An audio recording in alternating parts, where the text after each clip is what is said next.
Well, good morning, everybody. Good morning, everybody, and thank you for participating in work group number 4, the LTSS Needs Assessment Work Group. We're excited to be here today. Our agenda today is a summary of our work group from number 3. And then the objectives for today is to review the working metrics that were decided on, and then to review sample profile maps and discuss next steps. So work group number 3, we had great participation in the work group, and we thank everybody that has participated in all of the work groups so far. Number 3 really focused on obtainable and reliable metrics to estimate future demand for LTS by county. We had a lot of good information and good recommendations, good feedback, good discussion on all metrics, but when we actually started to look at some of the metrics, they weren't necessarily obtainable. So we were able to drill down and really look at what is realistic, what are reliable metrics, and where do we go from here. Let me see, a number of potential metrics that were discussed included wait list information, population projections related to age, income, and disability status, and then changes in preference for type of care and technology that impacts care delivery. So just in review, these are the LTS services for assessment, and they're broken down into the different categories, such as home-based care. And within home-based care is home health, hospice, independent housing. Then we have adult day services, which include day health services and adult day services, sections 26 and 61. Assisted living are obviously the assisted living programs. Residential care, adult family care homes, and memory care facilities fall into these, as well as the PNMICs.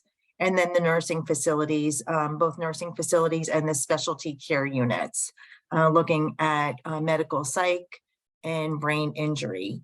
We had talked about bariatric and ventilator care, but there are no units that are dedicated to those specialties.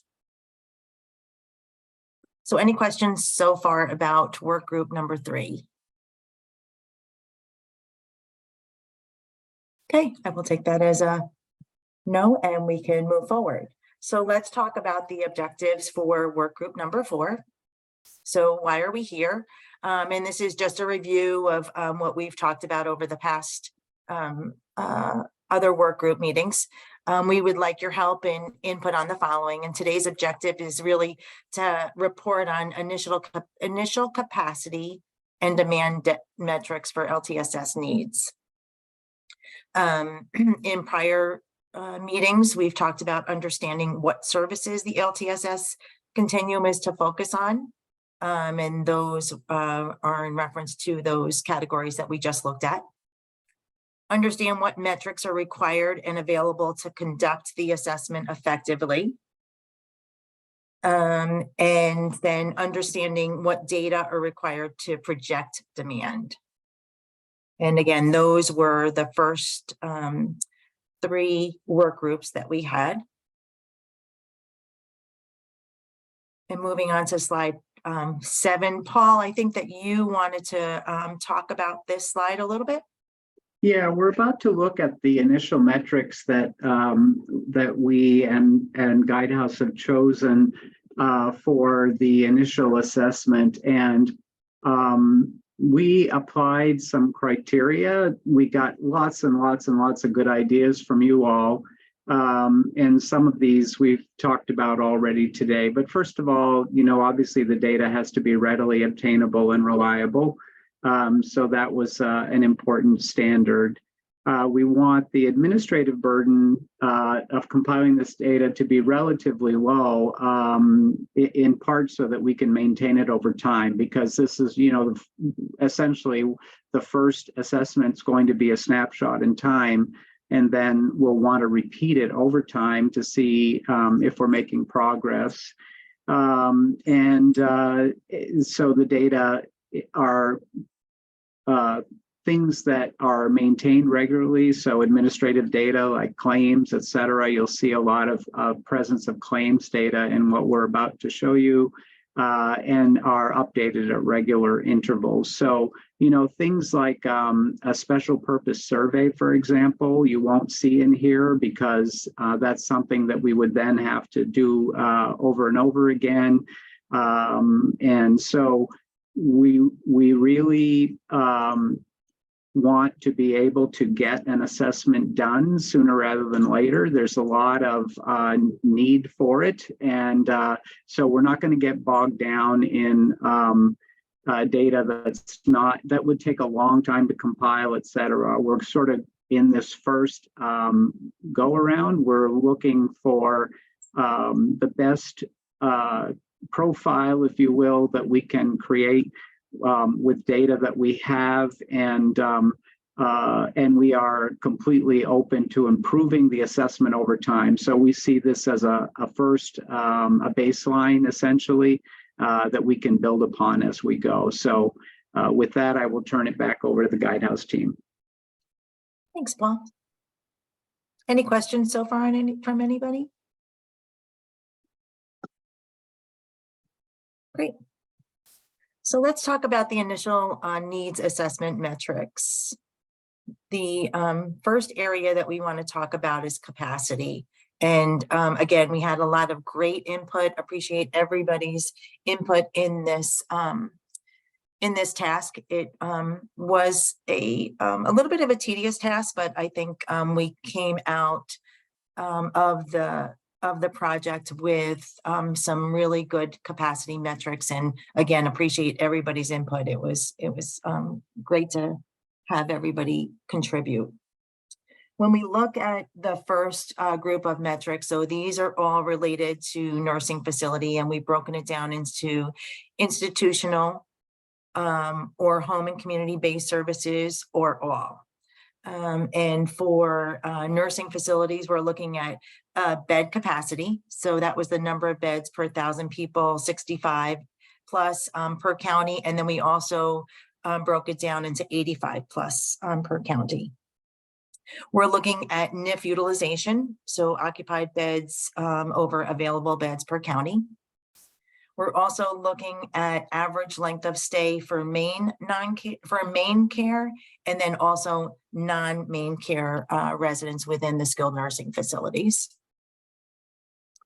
And then specialty care utilization, breaking it down separately into TBI as well as med psych. Continuing on with the residential care facility and assisted living that you'll see here. So for residential care facilities, it was the PNMIC plus the adult family care homes, those beds by capacity by county, as well as, let me see, for 65 and then 85. So again, breaking it down into those two different categories, 65 plus and then 85 plus. And then utilization, not only for the RCF, but also for the adult family care homes. And then average length of stay for RCF. We talked a lot about Alzheimer's and dementia. So we are looking at Alzheimer's residential care capacity and utilization. And then for the assisted living, affordable assisted living capacity, and GF is general fund if people are wondering what that is. So that's the number of beds per 1,000 for 65 and older per county. And then assisted living all. Now, I believe, and Chelsea, if you could pipe in, this assisted living all is not just affordable, but all of the assisted living. Is that correct? Yeah, I can jump in, Karen. So I think many of you know that we have a very limited number of publicly subsidized assisted living beds. There are 6 assisted, what we call affordable assisted living facilities in the state, and they receive general funds to subsidize the care. In addition to that, there's a lot of assisted living in Maine that is private pay, and so we want to take a look at the capacity of both. Great. Thank you, Paul. So if we go on to the next slide, again, continuing into assisted living, adult daycare, and then home health and home care. Assisted living, looking at the affordable assisted living utilization. We've got a question from Angela that I think is worth talking about a little bit. Sure. So, Angela, we have lumped PNMIC and adult family care home together, but we do have data that is it can be separated out. Do you want to talk a little bit about why you think it should be? Yeah, can you hear me, Paul? Yes. Yeah, great. Thanks. Good morning, everyone. Sorry, I'm on a new headset, so I wasn't sure if it was working. I put the question in the chat. No real logic to the question other than I was curious when you had like lines 8 and 9 listed under capacity metrics, it looked like you were combining them.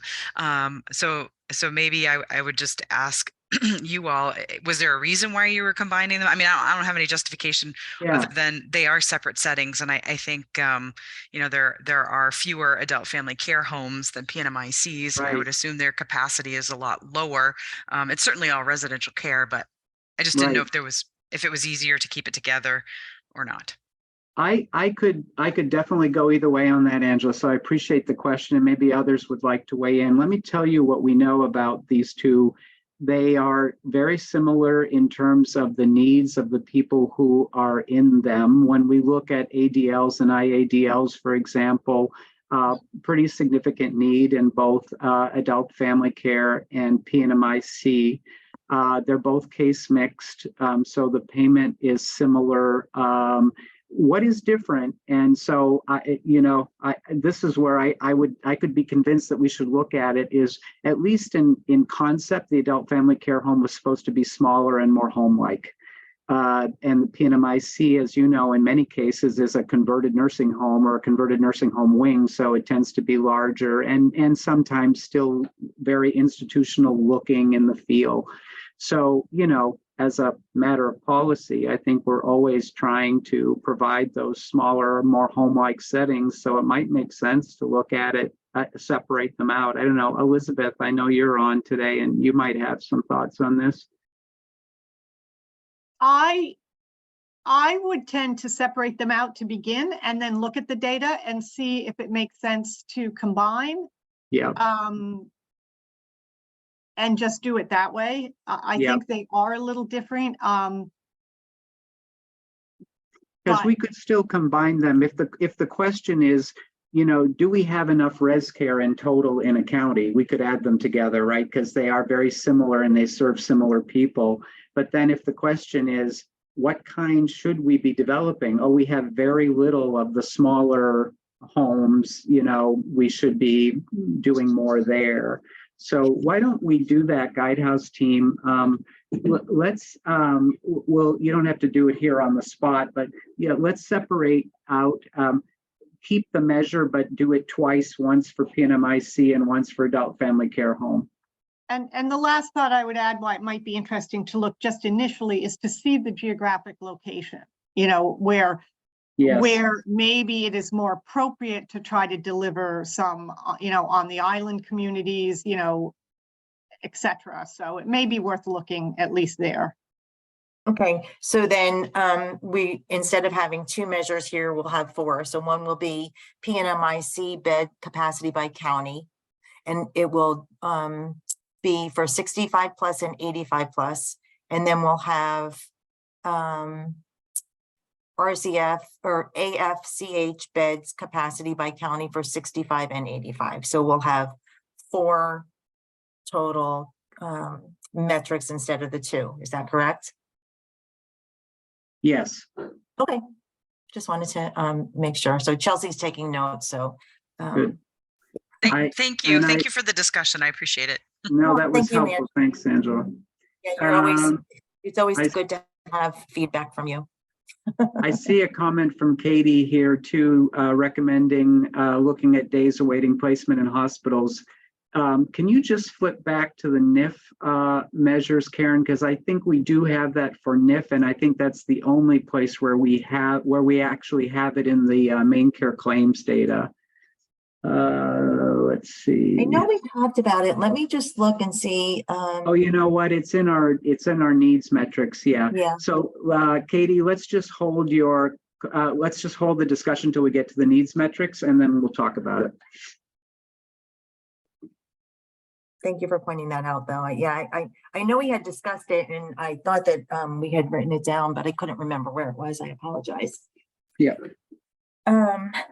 So we are all set for this particular slide, correct? Did we go through everything here? I believe we did. Okay. Yeah, and we're going to play around with the and I don't think that our Alzheimer's Association member is on today, but we'll consult with her in terms of just the how to label the Alzheimer's risk. I mean, from a licensing perspective, we call them memory care units. We don't have a strong opinion about what to call them, but we'll consult with Jill Carney on that. And Jill is on. Jill is on. All right. Or at least I see her. Yeah. Yes, I'm here. Yeah, So it Jill, should do be you memory care have units. a preference about, I mean, in a public facing document assessment or whatever, if we call these Alzheimer's units or memory care units? We don't have a strong feeling on that. Yeah. Probably memory care. Okay. That's what we'll go with, and that's consistent with what we call it in licensing. So. Okay. So these will be referred to as memory care units and not Alzheimer residential care. Yeah. Okay, that's great. And then the last slide that we have for capacity metrics looks at adult daycare, and then as I had mentioned earlier, the home health and home care. So for ALF, the affordable assisted living utilization. And then for adult day utilization, again, it's broken down into number of units provided per thousand for 65 plus and 85 plus. Now, I know that there was information going back and forth, and Justin, did we come up with the fact that we're using the units, or did we talk about something else? Just want to confirm here. Hi, this is Justin. We are going to use the units. We're just discussing how to display those units. So that discussion we're continuing to have.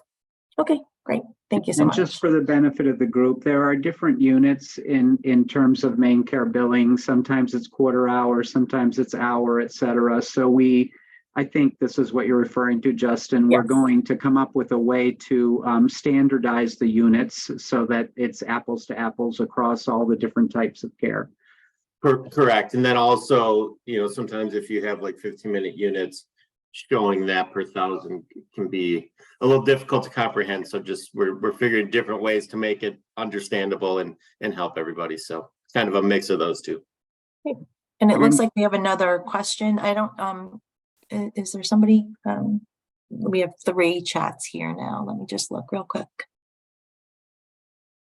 For the needs metrics, I would recommend adding a metric for the number of Maine residents sent out of state due to no facility able to adequately care for them in Maine. Okay, so when we're going to be turning to the needs metrics in just a minute, Gretchen. Thank you for that. Yeah, and I believe that that's documented. And then for home health, we're going to look at the utilization, and then for home care, looking at utilization again, the different sections here. So sections 12, 19, and 96 versus section 63 and chapter 11 for utilization.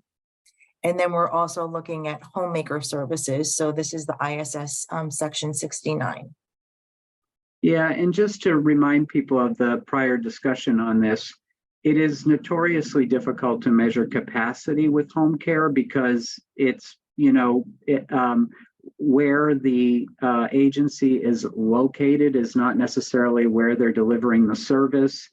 They can put in their licensing that they intend to serve, every county in the state, but they don't have the capacity to actually serve every county in the state. And so capacity from a perspective, like it's unlike beds, right, which are there and they're built in the county and we can count the beds. So that's why we're using utilization, because we know we can look at utilization by where the patient is located. And so we'll know how many units were delivered in Aroostook County, how many units delivered in Washington County, and so on. And then we can standardize it by using the county population as the denominator.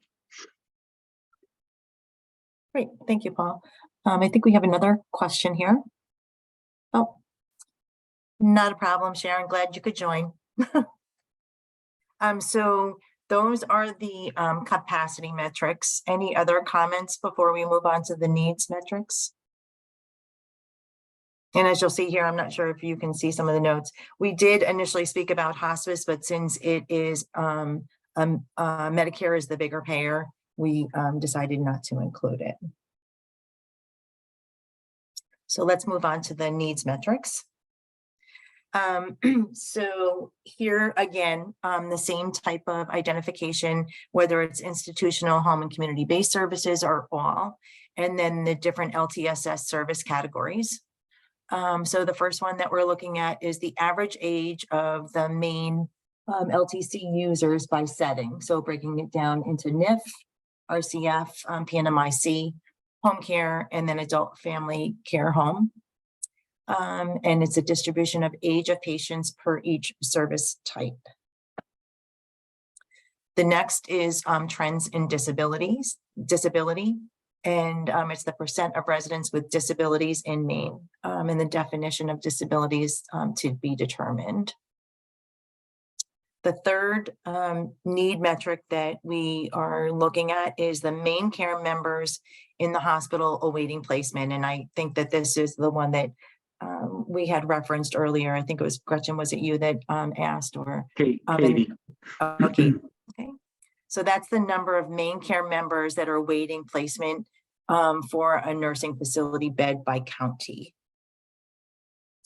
The fourth measure is looking at the market with regards to payer mix. So the population being serviced by the NIF broken down by payer.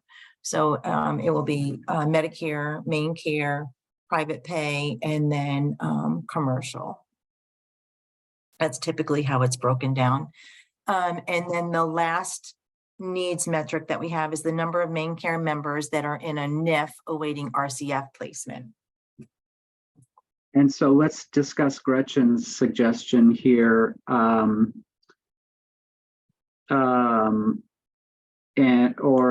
Let's discuss Gretchen's, then we'll come back to your comment, Katie. So Gretchen, you're recommending that we look at people who are going to out-of-state facilities.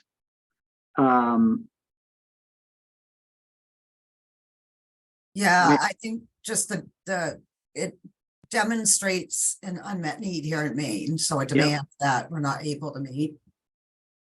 Yes, I'm wondering about data source, but I think it's a good suggestion. Let's definitely take it down, Guidehouse team, and we'll think about the data source. Like I know, for example, in my world at ODES, we track that very carefully on the developmental services side and brain injury side, because they're all waiver members. So we need to know where they are. I don't know if there's a ready source for. Yes, Paul, Elizabeth? I think there is. I think it's the prior authorization unit keeps that over awesome. in main care. I think the question though is there a cutoff of age or type, because it's not only older adults that may be, so we may want to look at that, but I think the prior authorization unit has that info. Yeah. And that's only, Elizabeth, if main care is the payer source. There's Correct, times when correct. people get out of We're state only- and they wind we're up only gonna changing. get that for the, Yeah. for the main care, yeah. So then the source would be, what did you say, Elizabeth? The source would be the prior auth? It's the prior authorization unit over in the Office of Main Care Services. Okay, and then the need or the demand is number of main care members that are placed out of state? Right. I mean, there's a small presumption there, but probably a very good one that that's not where they would prefer to be, right? They'd prefer to be back here closer to their families. And so they're out of state either because there's no room here or because the beds here can't meet their specific needs. I mean, ventilator care is probably the premier example these days because the only facility in the state that we had is no longer doing ventilator care. So pretty much if you need a ventilator, you're headed out of state now. And Huntington's. Mhm. And is there another?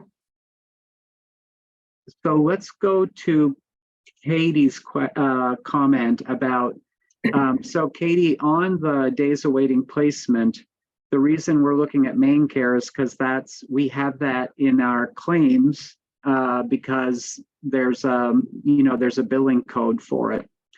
Do you have ideas about how we could get that more broadly beyond main care? Thank you, Paul. I do think that we could, well, main care itself would have the data or should have the data because these are applications. These are all patients who are in the process of applying for main care.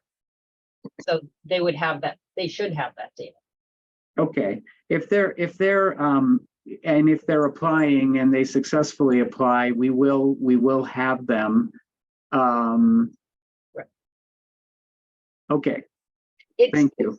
it's just, and I realize that it's maybe less of a direct capacity issue, although oftentimes they continue to be stuck after they get main care, but it creates a significant barrier in discharging patients to long-term care facilities that won't take them until they have main care.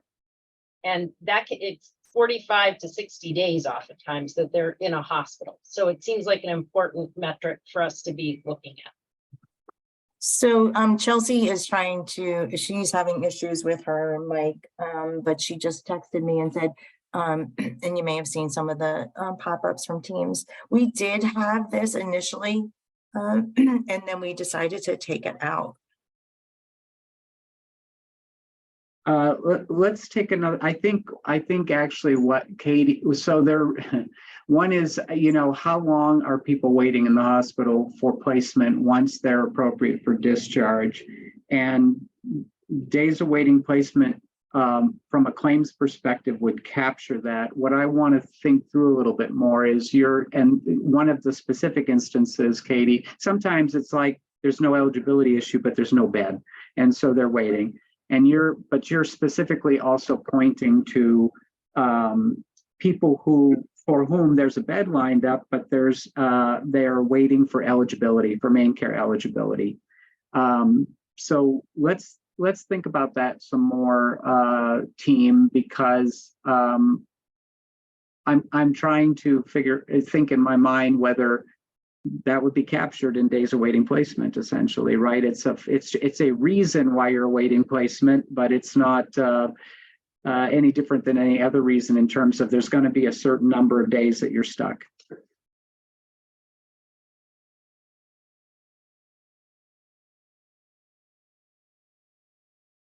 Great. Okay, so those are the need metrics. And then we go on to qualitative factors. So some of the qualitative factors that we're going to be discussing are with regards to caregivers and the availability of caregivers, as well as the LGBTQ population, and addressing that as addressing that as something that needs to be taken into consideration. I believe those were the two qualitative factors that we had discussed. Any comments here? Can I ask a quick question? Sure. And I apologize since this is my first meeting, but was there any, and I'm not sure it's qualitative, but was there any discussion around patients with substance use disorder? We haven't talked about that. Correct. That's another, it represents another sort of issue related to, I think in-home as well as long-term care. Residential. That's interesting. I just wanted to go back to, just for people to know about the qualitative factor. I think in part that's because the data just isn't readily available in, we know what's out there. We know that there are things that have to be taken into consideration, but we're not going to be able to pull that data. So that's why it's more of a qualitative factor. I mean, I think that's interesting with SUD. I'll turn that back to Paul. I think there's behavioral health, there are several subcategories within these that may be worth discussing. I mean, certainly we've discussed Alzheimer's disease, dementia, but I'll turn that back to you, Paul, to get your thoughts. Yeah, I'm interested, Katie, and more in so is the qualitative factor here that a person with substance use disorder is more difficult to place, for example? Yes.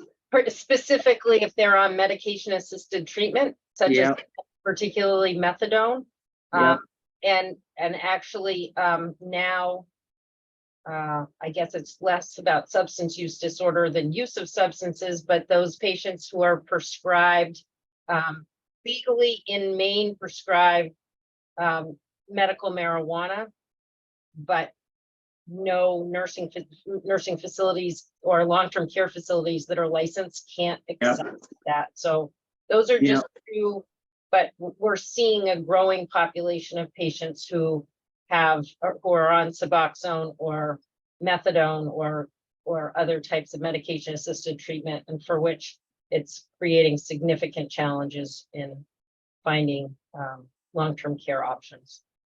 Okay, thank you. Yes, so we'll make note of that and explore what we might be able to do. And if there aren't any good data sources in that realm, then as you're suggesting, it can be a qualitative factor that our plan with qualitative factors is that, this product is going to be like data tables and maps and so on, data oriented wherever we have data.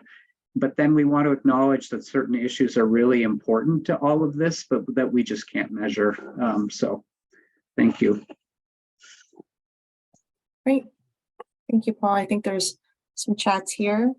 I was just gonna. Yeah, I wanted to jump in just before we move on further, and this is back to the needs metrics. Sorry, I popped in a question kind of a little late in that discussion, but I was wondering kind of what the definition of disability might, include. I know it was TBD kind of on the chart, but I did, when I saw trends in disability, I was thinking, if there would be space to include trends in dementia. Alzheimer's Association, we have kind of a 5-year projection of growth. And I could circle back with my team if there's anything further, that we could provide, but it might be worth it to call out specifically since there's such high users, but that was just my comment. So on both of those things, I think you'll see something in a minute when we look at the demographic table. And we're not fully settled on the definition of disability yet, but there are a couple of options that you'll see in one of the next tables. And we noted, Jill, because I think we reached out to you or somebody did, that in the context of the Aroostook announcement, that you have new county level data on dementia. So we definitely want to include that. Yeah, that's great. It's really exciting. I don't think sadly, we don't have any projections per county. I don't believe, but good to get that county level data for the first time.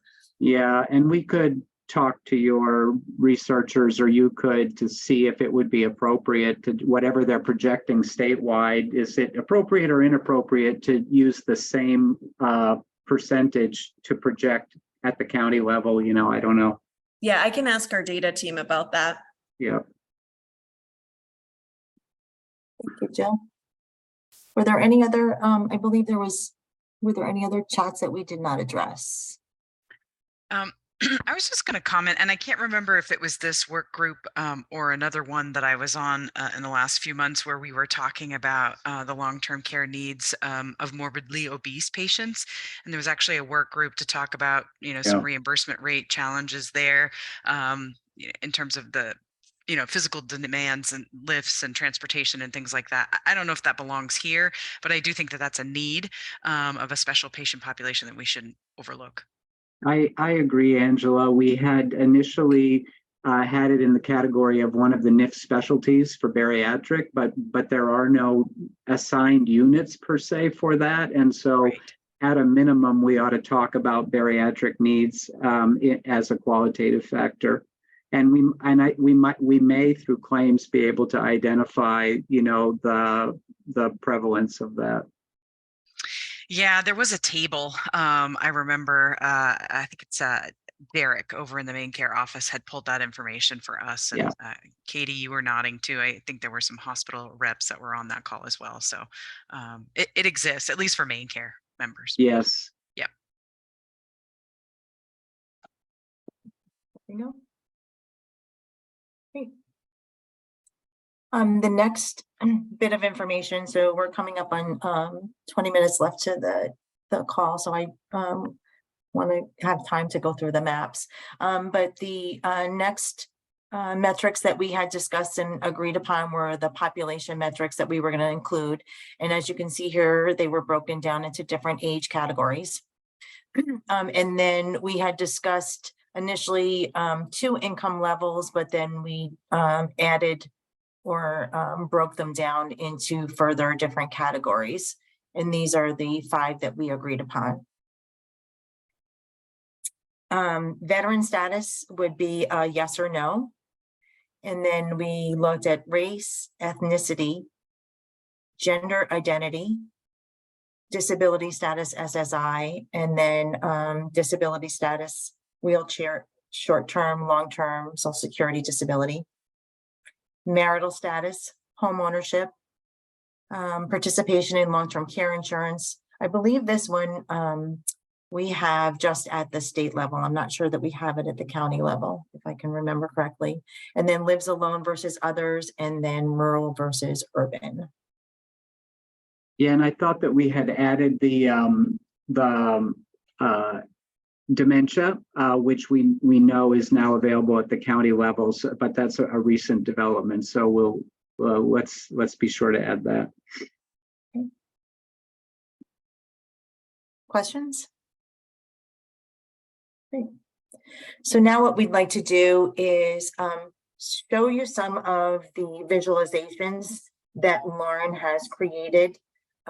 So these slides are just visualizations. We actually have this information in Power BI, but these particular slides do not have functionality. So let's look at some of the profile maps.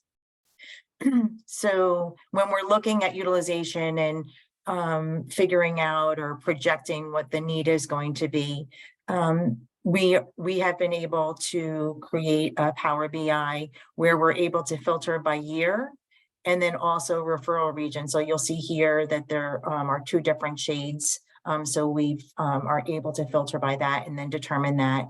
And then you all, and this should not be unfamiliar because we did actually show this at one point very early on in the project.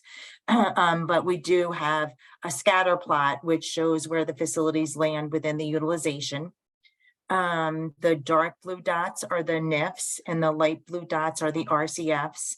And again, this is for year 2023. And then we have been able to filter it for 2028 based on the information and the data that we had. Yeah, so Karen, Okay, I think you can hear me now. Yes. So I just want to point out that we're using projections up through 2028. So I think that's something to call out, that we can help look at what future potential needs might be based on the location or rural versus urban. And then another thing to call out in the market balance is the light green line that you're seeing is really like the ideal utilization that a facility might have. So for example, I think it's like 88 to 100% is kind of that sweet spot of like your average daily census and utilization in general. So those dots that are above the line are really like over census, if you will. And so like those facilities could potentially use some extra beds. Whereas those that are behind the green line are places that are underutilized or have available beds. And so we can look at where in Maine are beds being underutilized and maybe they don't need quite so much availability. And then also where in Maine more beds are potentially required. And then of course, applying those projections of growth to see where the needs are in the future and where the focus of funds should be. Right. And this is actually, this is current state. So this was 2023. And then we are able, like Chelsea said, to look at 2028, and we do see a shift in the utilization. This band was agreed upon, and it was based on the utilization prior to COVID. Yeah, and at the risk of stating the obvious, I would just comment that, you know, I think making judgment calls about underutilization without taking into account impact of workforce would be short-sighted on our part. I mean, some of these facilities that are operating at 60 or 70% occupancy, it isn't because, you know, those beds couldn't be filled. And in most cases, I think it's because they don't have the staff. Yeah, that's a good point, Angela. And I think, you know, the what's happening in the market matters a lot. The other thing I would add is I'm not sure it's even appropriate to look at over or underutilization by specific service, because there's a lot of substitutability across the services. You know, we see, so if there's not enough, if it would indicate that there's not enough beds in a particular county, but we also have very low home care utilization, we probably should be trying to increase home care utilization to see if that helps, you know. So I think a lot remains to be sort of what's the best way to display these data so that people don't come to the wrong conclusions. Yeah. And this is Justin. Angela, I know you're on the rates work group, which is a separate work group. Not sure everyone on this call is. So I do just want to point out some of the contract and the market force information that you brought up is being considered as part of the rate setting activity. So I don't want you to think that we're not considering that as part of the project as a whole, but this is kind of a point in time and then a projection, whereas we're looking some of that information on kind of the rate side of things. Yeah, no, I appreciate that. I just call your attention to Katie's comment in the chat. I think she's spot on. There's plenty of licensed beds, but they're not staffed beds. There's a big distinction there. So well, yes, it would be interesting to that point, Angela. I was looking at her comment and I thought, well, what if we showed the licensed staff and where they're located in comparison to need and in comparison to beds? Because I think that would also tell a story of, you know, we see it all the time, right? You know, different areas are harder to staff because there's, you know, fewer people, you know, with licenses and so forth. So you might consider looking at that metric in a number of different ways.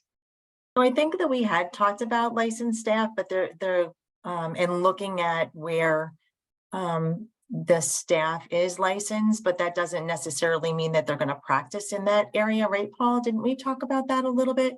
You know, so I could be licensed in one specific area, but I may not be working in that area because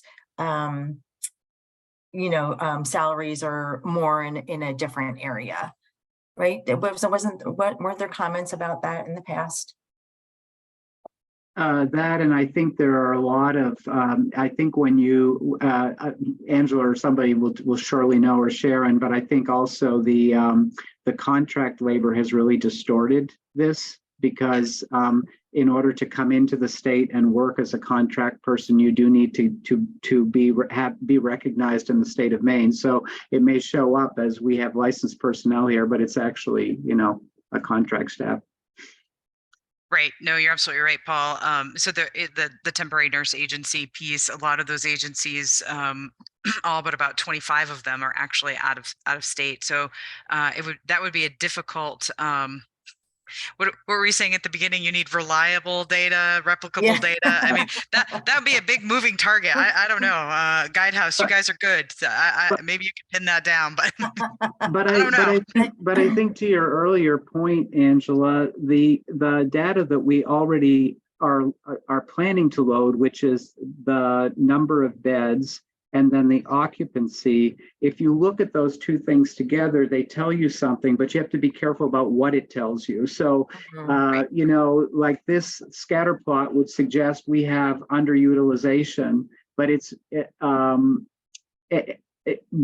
because of the staffing. So it goes to the why, and then which then takes you to the solution. Well, what's the solution? How are we going to staff these places up more? Right. Yeah. All good conversation. Thank you very much, Sharon. The next slide that we have is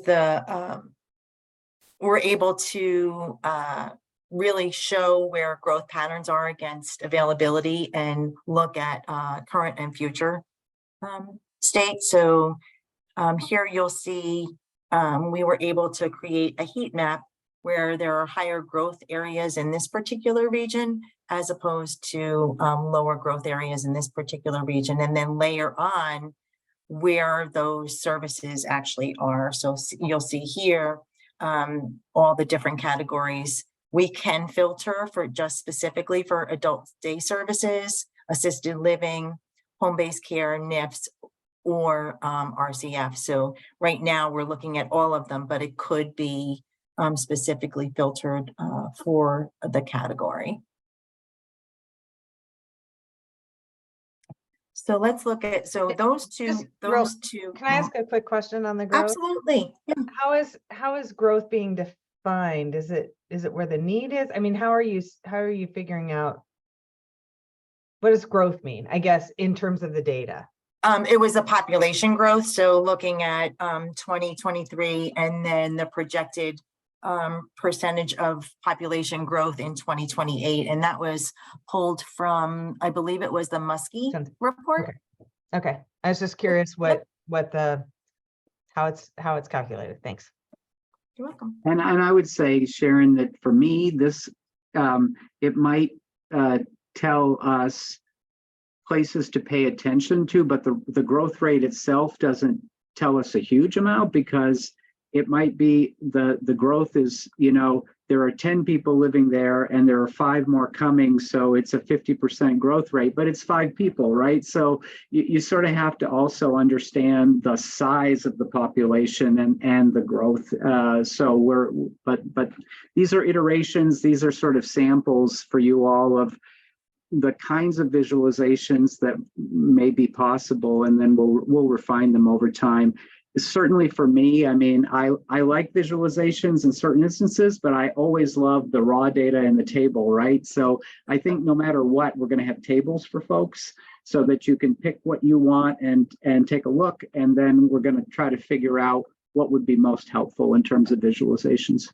Well, and I hear again, it's kind of also how you layer or pick your things that we're focused on here. So like when I think about growth rate, what we're interested in, to me, when we're looking at long-term care systems and supports is what's the growth rate of people who need our services. Yes. Are we looking at the growth rate specific to people aging and people 85 plus with disabilities? Yeah. Right. And exactly. and not just blanket population growth. So that was kind of that was what was actually in my head. Yeah, I'm sorry, yeah. And we are looking at specifically the, the different age categories. So the table, the main map that you see here right now is 65 plus. I'm not Yep. sure if that was pointed out, but yeah. Yeah, right there. Great. Thank you. So we have 7 minutes left, so I want to get through some of these slides. So the two previous slides we have looked at in the past, and like I said earlier on in the project, and these again are visualizations of an interactive dashboard. They do not have functionality on the slides at this point. So the first one that we want to look at are income bands, and this is work that Lauren has completed. So when you look at this particular dashboard, it's looking at income bands. So we can filter for income bands, we can filter for county, and we can also filter for household size. And then what we've done also is created a heat map, because I know that you all were interested in looking at heat map, and it helps, right? Looking, and you can visualize and see it a lot easier. But the lighter blue areas have a lower median income, and the darker blue areas have a higher median income. We do have the graphs here that you can actually filter to look at a specific county, and then within each specific county, which if we come to this one, this is a county specific, you can see the different bands of income and where they are. So these are some of the county profiles that we've worked on. The next one is looking at disability, again, being able to filter for type of disability, and by type we mean with a cognitive difficulty, a hearing difficulty, self-care, visual, ambulatory, or with an independent living difficulty, age range, sex, and county. And again, looking at the heat maps, lighter blue is a lower rate of disability in that population, and then darker blue is a higher rate of disability. County, again, we could drill down, just as we saw in the previous slide. We not only can look overall, but we could drill down to a specific county. Marital status, again, filtering for marital status, sex, and county, and then the heat maps, and then overall, and then being able to drill down to the county. And then also looking at veteran population. So this provides us with information as to veteran population, where they are. So the heat map is showing where the percent of veterans versus the total population. And then what type of home ownership they have. Whether they are owned free and clear, whether they own with a mortgage, or whether they're renter occupied. So those are samples of some of the county profiles that have been created to date. So just to reiterate and follow up. So this is where we are right now as far as the needs assessment process is concerned. So we're calculating the metrics and synthesizing all of the information into a report. And then we will be sharing that data and outputs to inform the future of the main LTSS. Next steps are to share the needs assessment to stakeholders, and then schedule a meeting for input and discuss on draft needs assessment. Yeah, so just to so you all know what to expect. There's going to be a lag now, a little bit, while we do the calculations, do some more visualizations, and so on.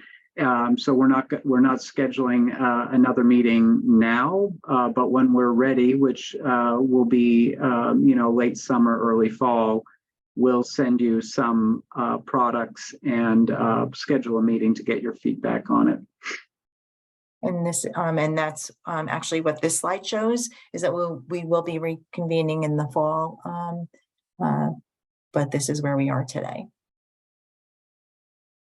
And with that, we've got 2 minutes. Comments? Could you take the PowerPoint down if you would, so we can just see each other here for a little bit and see if folks have any final thoughts.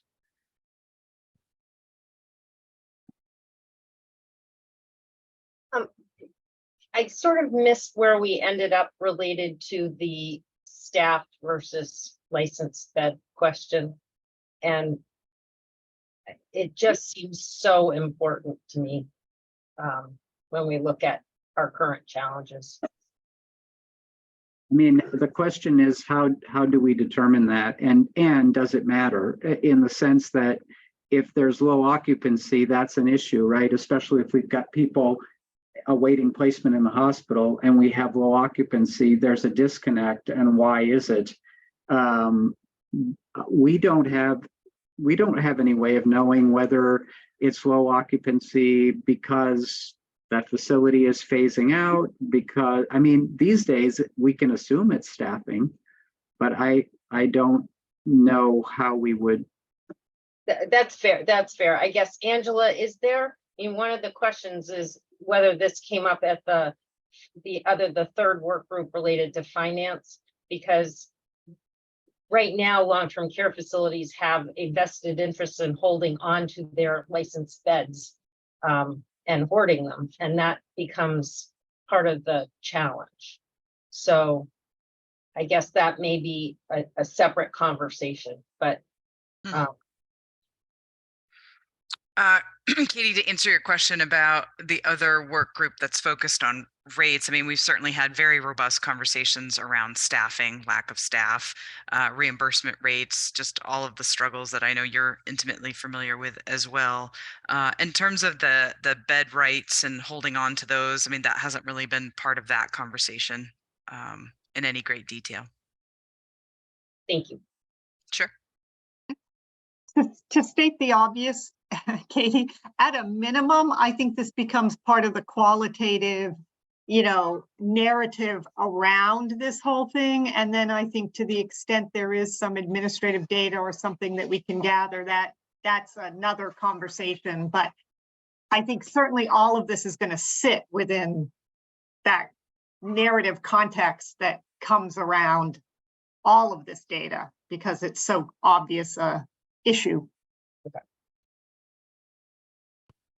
Yeah, and I guess I do feel like it is useful to be able to demonstrate that we have this unmet need, right? Days awaiting placement, for example, and we have empty beds. So it helps us focus on, okay, well, we probably don't need to build a bunch of new nursing homes, but we need to figure out how to fill those beds and what are the solutions around that. That's fair. It's like, once we have the data, what's the next phase and what's the next iteration? Well, as opposed to, right, as opposed to if the data showed that we were at 95% occupancy pretty consistently, and we had unmet need, days awaiting placement, then I think it would be a very fair conclusion that we need more beds. But I don't think the data today is showing us that. But it is pointing us to trying to figure out solutions to fill those beds. I don't know if you'd agree with that, Angela, but. Yeah, no, I was probably looking like I was in deep thought. I was thinking about that, and I think the whole notion that there's underutilization. I don't know, again, I have concerns about saying that when we know that they're not at full capacity because they don't have the staff to be at it. I also think that as part of the narrative that goes along with these data points, I mean, we have to look at the fact that at least in the nursing home facility world, we had over 10,000 beds not too long ago. Now we're down to about 6,500.